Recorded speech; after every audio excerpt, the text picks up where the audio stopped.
बुधवार व्रत कथा का मंगलमय आरंभ है। हिंदू धर्म में सप्ताह के प्रत्येक दिन का अपना एक विशेष महत्व होता है। बुधवार के दिन वृद्धि, व्यापार, संचार और सौभाग्य के देवता भगवान श्री गणेश को समर्पित है। इस दिन व्रत रखने से जीवन में आ रही बाधाएं दूर होती है, बुद्धि का विकास होता है और व्यापार में उन्नति होती है। ऐसी मान्यता है कि जो भक्त श्रद्धा और नियम पूर्वक बुधवार का व्रत करते हैं और भगवान गणेश की कथा सुनते हैं, उनके सभी कार्य सिद्ध हो जाती है और जीवन में सुख शांति बनी रहती है। आज हम आपको सुनाने जा रहे हैं बुधवार व्रत की एक ऐसी पावन कथा जो न केवल भक्तों की श्रद्धा को और मजबूत करती है, बल्कि यह भी सिखाती है कि कैसे सच्ची निष्ठा और भक्ति से जीवन में हर असंभव कार्य भी संभव हो जाता है। तो आइए भगवान गणपति का स्मरण करते हुए सुनते हैं यह शुभ और प्रेरणादायक बुधवार व्रत कथा। जय श्री कृष्णा, राधे राधे। आज आप सुनेंगे गणपति की पूजा सर्वप्रथम गणपति की पूजा सर्वप्रथम की जाती है, ऐसा वरदान प्राप्ति है। उन्हें देवताओं को भी समय पड़ने पर बुद्धि का आश्रय लेना पड़ता है। अति बुद्धि सर्वश्रेष्ठ है और श्री गणेश की गणना बुद्धिमानों में सर्वप्रथम की जाती है। यदि ऐसा ना होता तो उन्होंने अपने बड़े भाई से पहले मूषक पर बैठकर पृथ्वी की परिक्रमा करने की शर्त नहीं जीती होती। माता पिता में समस्त ब्रह्मांड का समावेश है, ऐसा तर्क कोई बुद्धिमान ही व्यवहार में सोच सकता है। कहते हैं जब महर्षि व्यास के समक्ष महाभारत को लिपिबद्ध करने का प्रश्न आया तो उन्होंने श्री गणेश का ही नाम सुनाया, क्योंकि इनसे तेज लेखन और कोई नहीं कर सकता। श्री गणेश ने ऐसा किया भी। वो महाभारत को लिपिबद्ध करने वाले बने। लंबोदर और महाकाय श्री गणेश ने बुद्धि भूमि में महाबली राक्षसों को मृत्यु का ग्रहस बनाकर अपने भक्तों की रक्षा की है। कर्तव्य निष्ठा के कारण ही उन्होंने अपने माता भगवान शिव को भी युद्ध के लिए ललकारा था। इस युद्ध के बाद ही वो गजबंधन हो गया। मंगलकारी श्री गणेश के नामों का स्मरण करते हुए जिस काम को भी आरंभ किया जाता है वो निर्विघ्न समाप्त होता है। विघ्नों और प्रतिकूलताओं में इतनी समर्थ ही नहीं है कि वो श्री गणेश का सम्मान कर सके। इस पुस्तक में श्री गणेश के जीवन के ऐसा प्रसंगों को लिया गया है जो बाल मन को चमत्कृत करते हैं और बताते हैं कि जीवन को कौन से गुण एक सामान्य व्यक्ति को विशेष की कोटि में ला खड़े करते हैं। पहला अध्याय, शिव ने काटा गणेश का सिर। एक बार जब भगवान शिव भूलक भ्रमण पर थे, तब माता पार्वती की दो परम प्रिया सखिया उनके पास पहुंची। उनमें से एक का नाम जाया था और दूसरी का नाम विजाया। पार्वती ने सखियों का हार्दिक अभिनंदन किया और कुशलता पूछने के बाद उनके आने का कारण पूछा। कहो सखियों, कैसा आना हुआ? पार्वती बोली, लेकिन मुझे भी तो पता चले कि आखिर तुम्हारी समस्या क्या है। विजया बोली, समस्या यह है कि हम सवाए को असुरक्षित महसूस कर रही हूँ। विजया की बात सुनकर पार्वती आश्चर्य से बोली, असुरक्षित और वो भी यहाँ कैलाश में? भगवान शंकर के इतने गणों के होते हुए भी तुम्हें सवाए को असुरक्षित समझने का विचार कैसे पैदा हो गया? सखी जाया बोली, लेकिन वो सब तो भगवान शिव के गण अनुचर है। हम चाहती हूँ कि हमारा भी कोई ऐसा गण हो जो सिर पे हमारा ही आदेश का पालन करे। पार्वती बोली, कहती तो तुम ठीक हो। मैंने भी कई बार इस विषय में सोचा है। अब की बार जब भगवान शंकर कैलाश लौटेंगे तो उनसे इस बारे में विमर्श करूंगी। उस दिन के बाद वो बात आ गई, लेकिन फिर एक बार एक ऐसी घटना उपस्थित हो गई जिसके कारण पार्वती जाया विजया की समस्या पर गंभीरता पूर्वक सोचने को विश्वास हो गई कि एक दिन माता पार्वती स्नान करने स्नान सागर जाने लगी तो उन्होंने पहरे पर नियुक्त नंदी से कहा, देखो नंदी, मैं स्नान करने जा रही हूँ, किसी को भी अंदर मत आने देना। नंदी बोला, आप निर्चित होकर स्नान करें माता, मैं किसी को भी अंदर नहीं आने दूंगा। कुछ समय उपरांत भगवान शंकर वहां पधारे। उन्हें देखकर नंदी सोचने लगा, भगवान शंकर मेरे स्वामी है, माता पार्वती के पति है। अगर उन्हें अंदर जाने से रोका हूँ तो स्वामी मुझ पर क्रोधित हो जाएंगे। अंदर माता पार्वती स्नान कर रही थी। अगर स्वामी वहां पहुंच गया तो माता क्रोधित होगी। समझ में नहीं आता कि क्या करूं। नंदी यह सोच ही रहा था कि त्रिशूलधारी भगवान शंकर अंदर चले गए। अंदर माता पार्वती स्नान कर रही थी।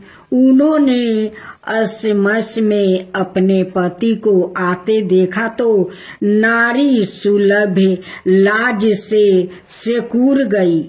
उन्होंने सवाए को बहुत लज्जित सा महसूस किया और उसी समय दृढ़ निश्चय कर लिया कि वो अपने लिए कोई गण निर्मित करेगी। वो सोचने लगी, जाया विजया ठीक ही कह रही थी, मुझे ऐसा अनुचर की आवश्यकता है जो सिर्फ मेरा ही आदेश माने, मेरे अलावा किसी और के आदेश की राति भर भी परवाह ना करे। अगले ही दिन माता पार्वती ने अपने शरीर के मैल से एक सुंदर बालक का निर्माण किया और अपनी शक्ति से उसमें प्राण डाल दिया। उन्होंने बालक के हाथों में एक छड़ी पकड़ा दिया, आदेश दिया, आज से तुम मेरे पुत्र हो। आज के बाद तुम्हें सिर्फ मेरे ही आदेश का पालन करना है, समझे पुत्रा। बालक गणेश ने सिर झुकाकर कहा, ऐसा ही होगा माँ।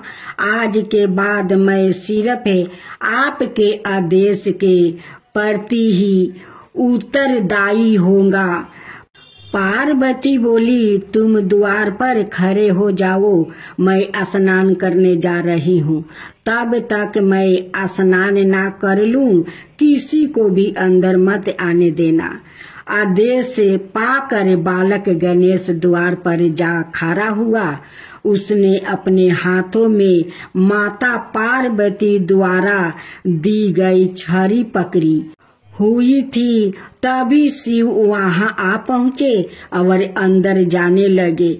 यह देखकर बालक गणेश शिव के सामने छड़ी तान कर बोले, ठहरिए, आप अंदर नहीं जा सकते। बालक की बात सुनकर भगवान शिव को बड़ा आश्चर्य हुआ। आश्चर्य की बात भी थी, क्योंकि एक छोटा सा बालक उनके दरवाजे पर खड़ा होकर उन्हीं को अंदर जाने से रोक रहा था। उन्होंने गुस्से में कहा, तुम कौन हो बालक, जो मेरे ही घर के बाहर खड़े होकर मुझको ही अंदर नहीं जाने दे रहा हो। बालक गणेश बोला, मैं माँ पार्वती का पुत्र हूँ और उन्हीं के आदेश पर यहाँ खड़ा हूँ। यह सुनकर भगवान शिव मुस्कुराकर बोले, आहो, तो तुम पार्वती के पुत्र हो। सुनो बालक, यह घर मेरा है, मैं इस घर का स्वामी हूँ और तुम्हारी माँ पार्वती का पति हूँ। शिव की बात सुनकर बालक गणेश बोला, आपका नाम क्या है? मेरा नाम शिव है। बालक, कुछ भी हो, जब तक माता पार्वती आपको अंदर आने की इजाजत नहीं देगी, मैं आपको अंदर नहीं जाने दूंगा। आप नहीं जानते हैं, माँ इस समय स्नान कर रही है, लेकिन मैं उसका पति हूँ। बालक, उसका आदेश मुझ पर लागू नहीं होता। कर्तव्य परंता अच्छी चीज है, लेकिन वो हर समय हर किसी पर लागू नहीं होती है, समझे? अब रास्ता छोड़, मुझे देर हो रही है। आप कोई भी क्यों ना हो, मैं आपको अंदर नहीं जाने दूंगा।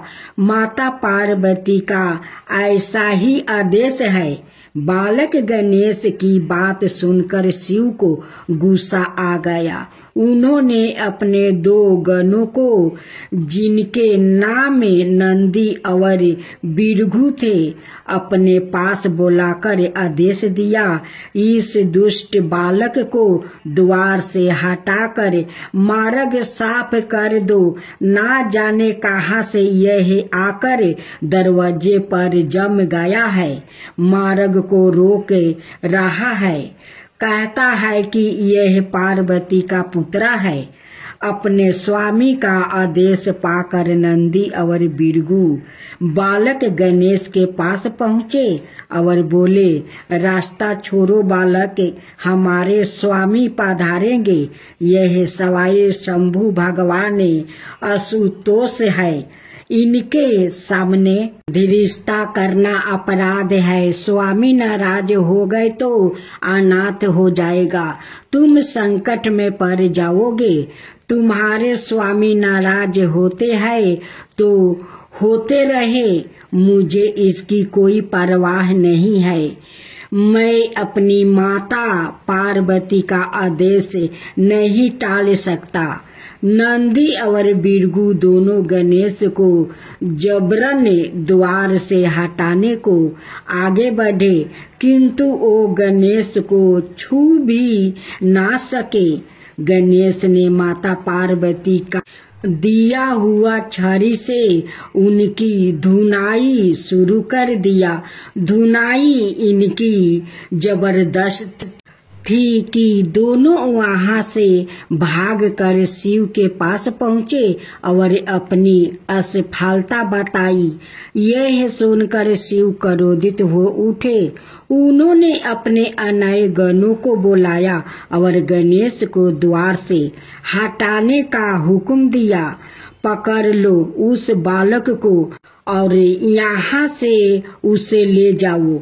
मैं सवाए उसको उसकी दृष्टता के लिए दंडित करूँगा। उसने मेरा ही नहीं नंदी और बिरगू का भी अपमान किया है। एक बार फिर नंदी और बिरगू अनाए गणों के साथ गणेश के पास पहुँचे, लेकिन उनमें से कोई भी गणेश तक नहीं पहुंच सका। गणेश की छड़ी से अग्नि की लपेट उठी और सीधी गणों से जा टकराई। शिव गण चीखते चिल्लाते भगवान शिव के पास पहुँचे और बोले, स्वामी रक्षा करो। उस बालक की छड़ी से जो अग्नि निकली उससे हम पूरी तरह झुलस गया है। उसे छूना तो दूर है, हम तो उसकी परछाई तक भी नहीं पहुँच सके। शिव ने गणों की ओर देखते हुए घृणा से मुंह बनाकर कहा, धिक्कार है तुम सब पर एक ऐसे बालक को जिसके हाथ में हथियार के नाम पर सिर्फ एक छड़ी है, तुम लोग काबू में नहीं कर सके। आनान फानान में ही यह समाचार चारों दिशाओं में फैल गया। देवराज इंद्र, भगवान विष्णु, पीताम्बा, ब्रह्मा सहित सब देवता कैलाश जा पहुंचा। इंद्र ने शिव से कहा, प्रभु कौन बालक है यह? इसकी मार तो बड़ी विकट है।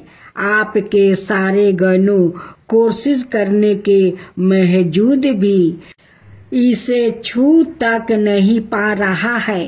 शिव बोले, सूर्यराज तुम सवाए देवों की सेना सहित जाओ और उस बालक को पकड़ लाओ। उसे मारना नहीं, मैं सवाए अपने हाथों से उसे दंडित करना चाहता हूँ। इंद्र देवताओं की एक विशाल सेना लेकर गणेश पर टूट पड़ा। विकट संग्राम छिड़ गया। उसके अग्नेय अस्त्र गणेश पर अग्नि वर्षा करने लगे, किंतु बालक गणेश तक अस्त्र पहुँच ही नहीं पा रहा था। यह देख इंद्र सोचने लगा, यह कैसा चमत्कार है। मेरा कोई भी अस्त्र इस पर काम नहीं कर रहा है, उल्टे इसकी छड़ी से अग्नि की चिंगारियां निकल कर मेरे सैनिकों को जला डाल रही है। इधर माता पार्वती अपनी सखियों के साथ स्नान सागर से निकल आई। बाहर उन्होंने जो दृष्टि देखा उसे देखकर वो आश्चर्यचकित होकर बोली, अरे यह क्या? यहाँ तो विकट संग्राम में छिड़ा हुआ है। सभी देव सेना भगवान शिव के गण एक छोटे से बालक पर टूट पड़ रहे हैं। यह तो संसार अनर्थ है।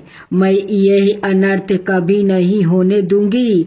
मैं अपने बच्चे गणेश का बाल भी पाका नहीं होने दूंगी। यह कहकर पार्वती ने अपने हाथ के संकेत से गणेश में अपनी शक्ति भर दिया। शक्ति पाकर गणेश और भी क्रोध हो उठे उन्होंने दुगने जोश में देवों और शिवगणों का विनाश करना आरंभ कर दिया। सब ओर हाहाकार मच गया। शिवगण और देवता मैदान छोड़कर भाग निकले। इंद्र भागा भागा भगवान शिव के पास पहुंचा और हाथ जोड़कर बोला, प्रभु आप ही संभालिए उस बालक को, वो कोई समनाए बालक नहीं है। मेरी सारी सेना पर उसने ऐसी भयंकर अग्नि वर्षा की है कि सेना का मनोबल टूट गया है। मैं सवाए मुश्किल से अपनी जान बचाकर यहाँ तक पहुँचा हूँ। भगवान शिव ने विवशता पूर्ण नेत्रों से विष्णु की ओर देखा। विष्णु उनका आशय समझ गया और बोले, आप चिंतित ना हो असुतोष, मैं अभी उस बालक को दंडित करता हूँ। यह कहकर भगवान विष्णु गरुड़ पर बैठकर गणेश के सम्मुख जा पहुंचा और उन्होंने गणेश को समझाने की कोशिश की, किंतु गणेश तो उस समय रुद्र रूप धारण किए हुए थे। उन्होंने विष्णु की एक नहीं सुनी और उन पर आक्रमण कर दिया। चारों ओर अग्नि वर्षा होने लगी। भयंकर अग्नि वर्षा से गरुड़ राज घबरा गया। उन्होंने भगवान विष्णु से प्रार्थना की, प्रभु यदि कुछ देर और युद्ध में रहा तो मैं जल जाऊंगा, इसलिए आज्ञा दे तो मैं युद्ध भूमि से आपको लेकर निकल जाऊं। गरुड़ की बात सुनकर विष्णु बोले, तुम ठीक कहते हो गरुड़, इस वक्त रणभूमि में रोकना बुद्धिमानी नहीं है, निकल चलो। भगवान शंकर सवाए उससे निपट लेंगे। विष्णु पराजित होकर शिव के पास पहुँचे। उन्होंने शिव से कहा, उस बालक को सीधे युद्ध में हराना असंभव है, वो तो साक्षात काल बना हुआ है, उसे छल से ही मारा जा सकता है। शिव बोले, तो फिर आप मुझे क्या करने की सलाह देते हैं? विष्णु बोले, मैं उसे अपनी माया से मोहित करता हूँ, फिर जैसे ही आपको अवसर मिले उसका वध कर दीजिए। विष्णु के विचारों से अवगत होते ही माँ पार्वती की दोनों शक्तियों ने गणेश को अपना बल प्रदान कर दिया और सवाए अंतर्ध्यान हो गई। भगवान विष्णु ने गणेश पर अपनी माया फैलानी आरंभ कर दिया। भगवान शिव अपना तीक्ष्ण त्रिशूल उठाया और गणेश की ओर झपट कर बोले, ठहर दुष्ट बालक, अब मैं तुझे माफ नहीं कर सकता। अब तुझे इस त्रिशूल का स्वाद चखना ही होगा। शिव को अपनी ओर झपटते देखकर गणेश ने माँ पार्वती को याद किया और माँ पार्वती द्वारा दी गई शक्ति शिव के त्रिशूल पर दे मारी। शिव के हाथ से त्रिशूल छूटकर भूमि पर जा गिरा। यह देखे शिव घबरा गया। सोचने लगे, इसने तो मेरा त्रिशूल भी बेकार कर दिया। खैर कब तक बचेगा? मैं अभी बाणों द्वारा इसे यम द्वार देखा देता हूँ। यह सोचकर शिव ने अपने धनुष पर चंचा बांध चढ़ाया और गणेश की ओर छोड़ दिया। गणेश ने परधि शक्ति से पंचों बाण एक साथ काट डाले। साथ ही उन्होंने परिधि शक्ति को विष्णु की ओर झोंक दिया, जो अब शिव की सहायता के लिए उनके निकट पहुंच चुके थे। मगर विष्णु तुरंत परिधि शक्ति के घेर से अलग हो गया था। इस तरह गणेश का यह बार असफल हो गया। यह देख शिव और विष्णु में आंखों ही आंखों में संकेत हुआ। शिव संकेत समझकर उत्तर दिशा की ओर बढ़ गया। विष्णु गणेश को युद्ध में उलझाते रहे। विष्णु जितने भी बार गणेश पर कर रहे थे, गणेश उन सभी को बेफल कर रहे थे। इससे उनका ध्यान अपनी रक्षा की ओर बट गया था। तभी उत्तर दिशा से भगवान शिव ने त्रिशूल ताक पर गणेश की ओर फेंका। विष्णु से अपनी सुरक्षा में अटके गणेश ने कल्पना भी नहीं की थी कि शिव पीठ पीछे से उन पर हमला करेंगे। इसलिए वो निर्चित होकर विष्णु से जूझ रहे थे। इस बार भगवान शिव के त्रिशूल का वार बिल्कुल सफल हुआ। त्रिशूल गणेश के मस्तक को काटता हुआ दूर जा गिरा। उनका धड़ वही खारा का खारा रह गया। धड़ और मस्तक कुछ देर तक तड़पते रहे, फिर दोनों शांत हो गया। देवों और गणों ने शिव के जयकारा बोलना आरंभ कर। जय गणेश जय गणेश जय गणेश देवा, माता जानकी पार्वती पिता महादेवा। जय गणेश जय गणेश जय गणेश देवा। एक दांत दयावंत चार भुजी धारी, मस्तक सिंदूर सोहे मूस की सवारी। जय गणेश जय गणेश जय गणेश देवा, माता जानकी पार्वती पिता महादेवा। अंधन को आँख देते, कोढ़ियन को काया, बाजिन को पुत्र देते, निर्धन को माया। जय गणेश जय गणेश जय गणेश देवा, माता जानकी पार्वती पिता महादेवा। हार चढ़े फूल चढ़े और चढ़े मेवा, लड्डुअन का भोग लगे संत करे सेवा।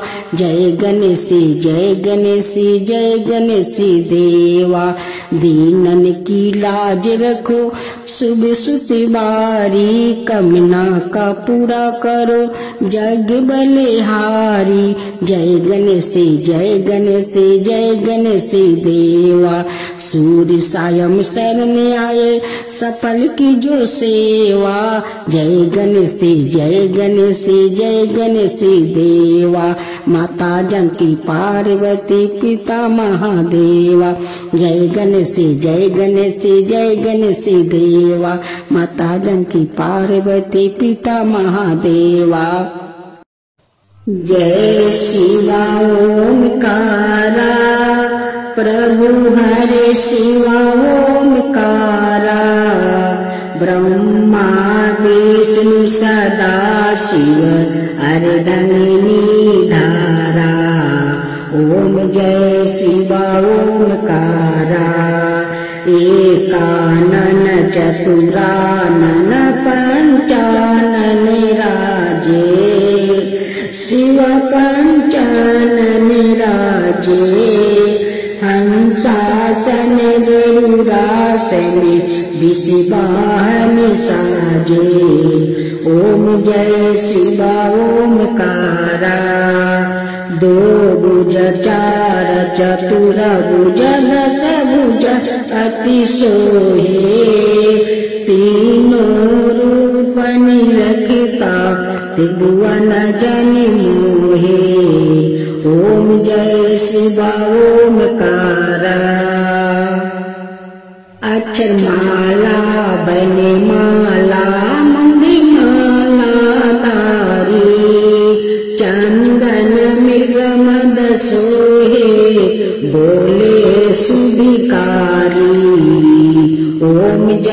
शिवा ओमकारा श्वेतांबर पीतांबर बागंबर अंगे सनकादिक बरमादिक भूतादिक संगे ओम जय शिवा ओमकारा करके मध्यम कमंडल चक्र त्रिशूलधरता जग करता जग भरता जग पालन करता ओम जय शिवा ओमकारा ब्रह्मा विष्णु सदा शिव जानते अविवेका प्राण बचर के मध्यम याहे तीनों एका ओम जय शिवा ओमकारा तिरगुण शिवाजी के आरती जो कोई नर गावे शिवा जो कोई नर गावे कहत शिवानंद स्वामी मन भजत शिवानंद स्वामी मन दाचित फल पावे ओम जय शिवा ओमकारा जय शिवा ओमकारा।